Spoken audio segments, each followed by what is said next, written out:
Here we go. Welcome, everybody. We're going to be working on the first exercise in Unit 6, and we have the following tasks to complete. So we have a starter spreadsheet, so I'm just going to go ahead and download that to start with. And then I also have a PDF with instructions. I'm going to let that load up on the screen.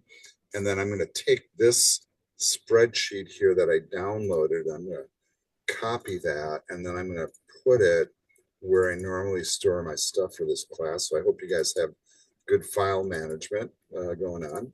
I am going to create a new folder for Unit 6. I'm just going to call it U6. And then I'm going to put this file in here, and I'm also going to rename it. And this is kind of my working paradigm, by the way, is to have like the original version captured, right? So I can go back to it and I don't have to download it again. And then I'm going to make a copy of that, paste it back in, and then I'm going to call that one in process or working or something to that effect. You can call yours whatever you wish, right? Just so you know. And then when I'm all done, my pattern is I call it solved or finished or whatever. And then, like, if you guys do the same process, you can follow along. Now, why I think this is useful, because if you're working, got most of the work done, and everything was great up until that point, and then you did something and it broke, you can go back to where you were rather than starting from scratch again. That's kind of the mentality here, right? So that's on you, by the way. If you don't want to do it that way, that's okay, as long as you get the work done. Right, let's take a look at the instructions here. So I'm going to let's get the file management window out of the way. Get the instructions up forward here. So it says open the spreadsheet, calculate totals, create a pie chart based on the percent spent by each department, and create a bar chart displaying the expenses by department and quarter. Okay, so they're asking for a lot. Doesn't seem like a lot, but they're asking for a lot. All right, so we're going to try to do the listed tasks here. We have sample images to work from, which are very helpful. So let's get that spreadsheet open for starters. So I'm going to take the in-process one that I just created. We're opening it up in Excel. And I'm just going to take a look at what I'm dealing with, right? So this is, I always say to my students who do this, right? Whenever you get data, examine it, take a look. What are you dealing with? Like the first thing I noticed is I couldn't see the totals here, right? I'm also seeing that I have a column here that's kind of wider than it maybe needs to be. Maybe the first column could be cleaned up a little bit. But you see, I'm like not only looking at data, but I'm kind of tweaking the columns a little bit so it looks good and it's workable. And I know I'm recording, so I would make this bigger, so everybody can see it, right? And that's actually kind of a helpful tip. Have you ever gone somewhere and somebody's, hey, check out my spreadsheet. Isn't that great data? And it's like, I can't see it. Right. So zoom in. That's kind of the point. And try to get everything on the screen if at all possible. All right. And that might be just slightly excessive, but hey, it is what it is. The other thing I'm going to do is this is kind of geeky once again too, is I'm going to click into the columns here, and you see how I'm kind of like randomly kind of clicking around, and I'm like, okay, these are all hard-coded numbers. The first one's in dollar format, but all the rest of them, well, they have commas and whatever, but it's only the first one that's got the dollar sign to basically tell us, okay, this is all monetary amounts. These are all hard-coded, so all of this stuff seems to be hard-coded, right? And then we have the totals, which actually seem to be sums. So these are row sums. They're summing each row. And I assume that these are all the same. And I'm watching my formula bar up here as I do this, right? Okay, those formulas are all consistent. Right. Now I'm going to go back and look at the example. And I'm noticing that they're coming up with totals, right? So they have totals for each quarter and the department total. So let's do that next. This is kind of repeat, right? We've done this before. So I'm just going to write one formula here. If I write it intelligently, I should be able to copy it. Sums are very simple, right? So you just do this. And then, all right, well, it doesn't show the whole thing. We got pound signs here, so I'm double clicking so it shows. And I'm assuming that's the right number. I can look at my example and go, yep, that looks right. Right, since we have a solved version. Now, I could just take this, drag it across, call it done, right? And have high confidence that these numbers are correct. I do want to show you one thing though, and I think this is one of those weird little features of Excel that we kind of overlook. But if I have a column of numbers above where I'm sitting, there is also this tool called auto sum up here. And by the way, there's a little drop down, which is auto average, count, min, max, and more stuff. But sum is probably the most common one. So notice if you click that button, you have a column of information. You didn't have to write a formula. How slick is that? Right. So very common to do it that way as well. Now, granted, did it give me a different formula? It's the same formula. But that might be a technique that you start working with as well. All right. So this says percentage of expenditures. Okay, so if I'm going to figure out what this total is as a percentage of the total expenditures, that's a ratio, right? Right, and that's basically division, right? So this is kind of like reinforcing both stats and ratios and math and basic concepts like this. But I want to see like what is the percentage of this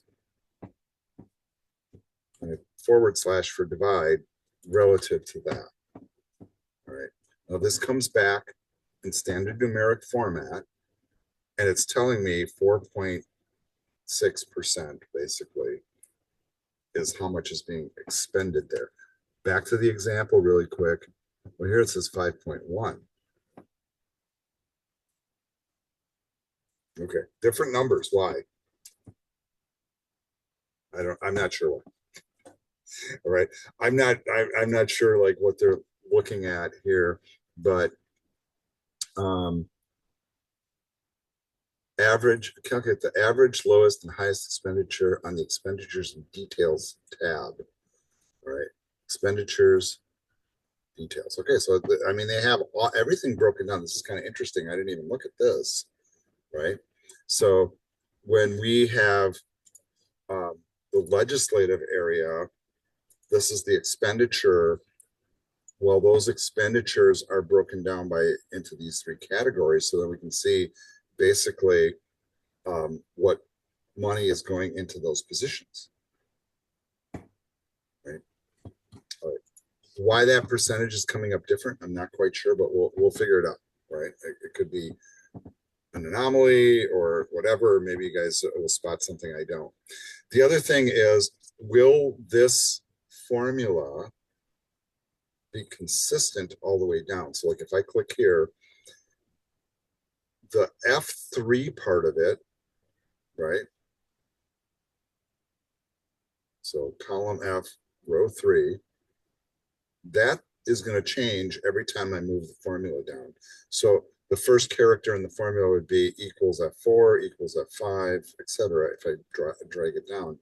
The F11 would increase also automatically. So that one actually needs to be locked in because that's relative to the total, right? Right. So that one needs the $sign. So we do the F4 trick, or you can type the $signs in. So that locks it in, doesn't change the value. But now when I copy the formula down, it should match, right? Or it should be correct. And then we can take that all the way down here. Now, these aren't very easy percentages to look at, and that's why they have a percentage formatting tool. So I can click on that. Notice how that turned to 5%? Because it's not showing the decimal detail after. And now I'm going to increase the number of decimal places after, right? I don't know if I'm coming up with the same values that they have on the example. I'm just wondering if this is slightly off or one of the pieces of data is incorrect, I think it is. If you look at the finance in second quarter, it's 1 million. If you go to the details, it's 508,000. Okay, so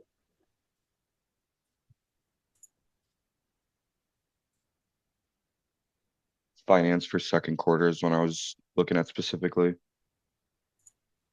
this one here, Oh, you know what? I'm looking at administrative specifically though. I don't know. That's not the yeah. total for finance. I see. Yeah, I'm going to say that I think our numbers and calculations are correct. John, you have your Mm. hand up. Yeah, I was gonna say that the numbers on the expenditures uh, worksheet um, are not what I was expecting. I was expecting them to be the sum of the data that is in the details, but it is not linked. These are not formulas. They're static values, right? Where we're seeing here, and maybe that is why we are seeing different values on the Word document. And one more thing on the bottom left label, they changed it on line 10, capital projects to, whereas in the details, yeah, 10 capital projects. And in details, you see, uh, what is it? Infrastructure. What I can't Yeah, read that. it's an inter-fund transfer. Yeah. It was just the name is different, but it's meant Okay. to be the same, I believe. Right. And Anyways, I I don't think know. this is interesting because here, capital projects is a sub item, and here it's a primary item. So apparently they're measuring things differently. Now, how the data got here is not really our concern right now. Yeah. But you would think if we were, if we're data driven, that we would use the real values from here to generate this stuff. I'm going to tell you for the scope of this assignment, that's overreaching. We're assuming that this is a given and it's okay. All right. Somebody else did this work. There's a reason why some things are included and some things aren't. Because I'll just have you think here. If they're doing uh, transfers, well, potentially transfers pay for capital projects. So that's a thing, right? And then where are the transfers coming from? We don't know. So, like, in other words, if they're building a building, they're probably pulling the money from a building fund, and that's why it's affecting it, right? So let's not like focus too much on that right now. Let's let's get these pieces of information here correct. Okay, I'm going to go back to the example once again, and do these other numbers down here match up? And I think not exactly. There's somewhere in here there's an anomaly, and once again, I'm not super worried about it being different. What I'm worried about is it calculating correctly and is it displaying correctly? Now, one thing I will do with this is I notice with the example that they're doing kind of the accounting approach or thin line on top, either a double or a thick line at the bottom. And we can do that formatting here. So, and I think that's probably the more appropriate accounting approach and probably want to make those. That makes some of them disappear, but we can fix those by just double clicking the column on the edge. And so there you go. All right, now for each of these, um, and I'm noticing here we have first quarter, we assume second quarter, third quarter, etc. These aren't going to have labels, so this is kind of weird. So I feel compelled to type these in. You might want to do the same. You can also drag the first quarter over. You know what? Right. If you have a pattern established. Thank you, Excel. Thank you, Susan. All right. So now we're looking to see like what the average expenditure is. And we're kind of looking at all these pieces of information, right? So I'm going to go back and look at our example again. And it looks like they're saying average expenditure, lowest and highest, right? And the low and high do match up. And then the average, we're assuming is a correct calculation. Now, I'm not going to sit here and like type in all the numbers on the example, calculate it, and see if it's right or wrong. I'm not going to do that, right? I'm going to use Excel to do the work for me. And what's interesting about this is we're going to use, once again, some of these built-in formulas, and you can do this in a few different ways. So for example, if I want to do the average, right, I want you to notice there's an average function, right, that I can add, and then I just select my range, close my parentheses, and there's the average. Okay. I also want you to be mindful that there's these auto tools up here, which work pretty darn well as well. So if I want to do the lowest, I'm going to do the min. Notice how I'm just trying to pre-build my formula, and then all I have to do is highlight the data and press enter. Is that the lowest amount up there? It sure is. And then I can also do the max. Notice how it finally figured out the range, or did it? That doesn't look quite right. It's, what was it pulling in? It was pulling the two numbers above. We want to focus on this range. So you always have to validate what's in that range. So that's correct. Average, lowest, and highest are correct. And now I could very simply drag across and fill out the rest. That is perfectly valid. If you want practice just building the formulas, you can do that. So if you want to Control Z that, you want to come up here, you want to try the auto tool, and I don't want to do a sum. Okay, so I'm just going to escape. I want to do an average. You know, and you can just practice this. You know, it takes a little while to get into the groove of that. But once your formula is correct, and this one doesn't require like dollar signs and whatnot, right? Once it's correct, it's very easy to replicate it. And almost feels like cheating, right? You do your math that fast. But this is what Excel does. And I just want to be sure that we're okay. They want to do it for the totals also. Easy, right? Totals. There you go. All right, so that was one of the first parts, all right? All right, so it says here, complete the totals for each expenditure. We did that. Calculate the average, lowest, and highest on the expenditures and details tab. Oh, we forgot the details tab. So let's go over to the details tab and work with this data set. Okay, so here we're broken down by quarters. Everything is itemized out, so there's no subtotals built in here or anything like that. Everything's completely itemized. And we need to come up with all of these things again. Now, I'm going to tell you like what I think the easiest approach is. Like if I was going to do this like in a production environment and I wanted to get the work done as fast as possible, how would I do this? I would click auto sum. It grabbed all the right data, I assume.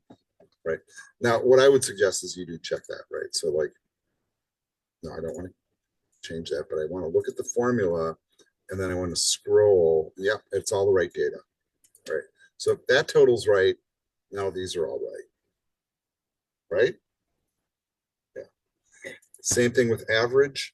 Once again, I would probably go to that tool, but notice it's making a mistake. You guys picking up on this?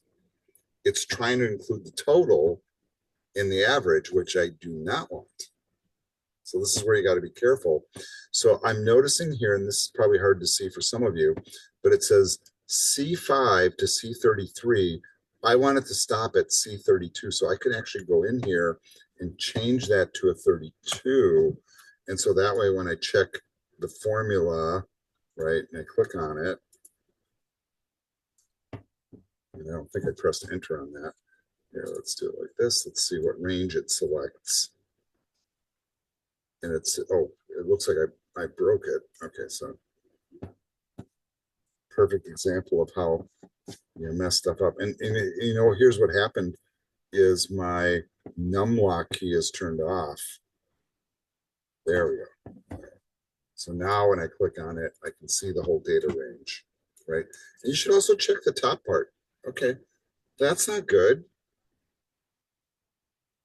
right? So I want to start at C5 and go through C32. So kind of the point of this, and I don't know if you guys are picking up on it, if you're copying your formulas, make sure the first one's correct, right? And so now all of these should work. So I should be able to drag that across.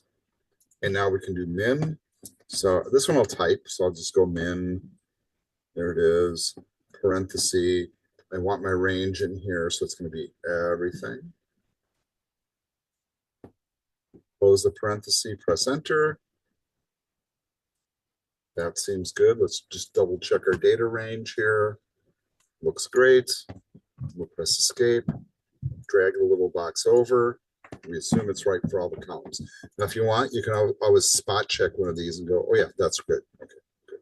You know, and when you first start using a product like this, right, and this time I'm going to type in max, you sometimes don't take it on faith it's going to work correctly, especially if you got like a mess up. So you double check it. But once you've double checked it, you should have the assuredness that it is correct. And then you can copy those formulas with confidence. And what I would do, because these are totals, in fact, I would take this whole area down here and I would probably make them all bold, make sure everything fits. I might even put like a thick bottom line, let's see, thick bottom border, right, to separate that. Maybe even color code that. I don't know. But this does convey the information. So now we have totals, average, max, and min for all of those columns for each quarter. I do want to kind of point out to you, once again, I know I've done this before, but Excel has this feature built in where if I take a column of numbers or a grouping of numbers and just highlight them, it automatically, check out average down here, you see that? Count, right? Well, we're not interested in that, and the sum. But the sum and the average do match up with my formulas, right? I don't know why the min and max is important, but whatever. Yeah. But certainly the total and the average I could see could be important.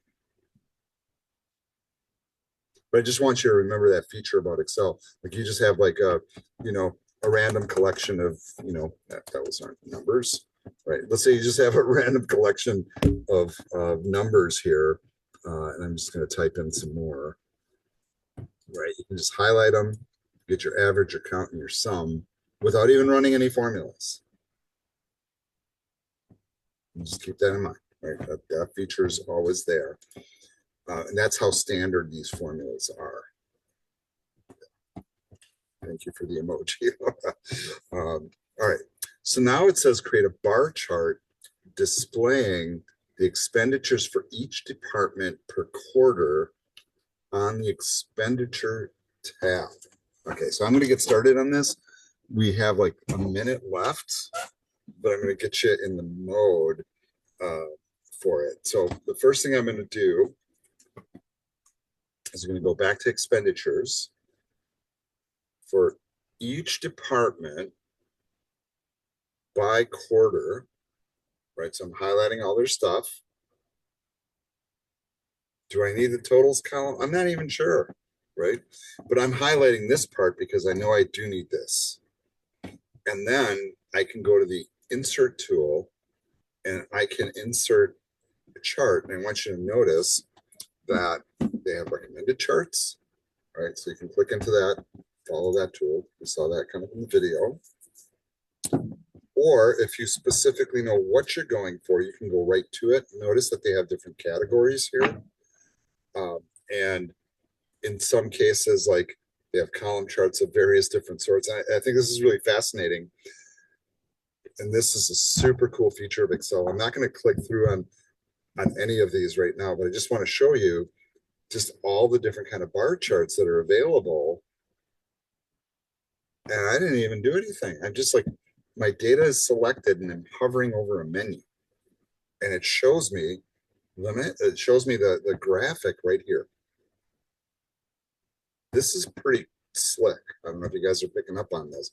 This is really, really cool because I'm not sure which one would be most impactful, but I can tell you what, when I look at the graphics, like most of these, like if you look at like legislative and city manager, like on the one that I was just hovering over, this one, you can see that most of the expenditures are pretty consistent in the department. But boy, when I look at that capital projects thing in the fourth quarter, that one's off the scale. The last one's off the scale. And why? Because it was transferred. Okay, so I'm not going to follow through and click on the bar chart. Like, you're going to have to figure out which bar chart you should put in. And I don't know if you guys are picking this up, but there's not necessarily one right or wrong answer. Pick the one that you think visually speaks, you know. Once you do get a chart placed, I'm just going to pick this one just so you can see. You can take that and move it. Oh, and you know what? I moved it within itself. All right, I want to move the whole darn thing. So I can move it. I can take this, I can put it on a different tab. I can change its size. I can go in here and alter the colors, the labels. And in fact, the title is usually one thing, you know, that's good to change. So you might say like expenditures, I can spell it right, by department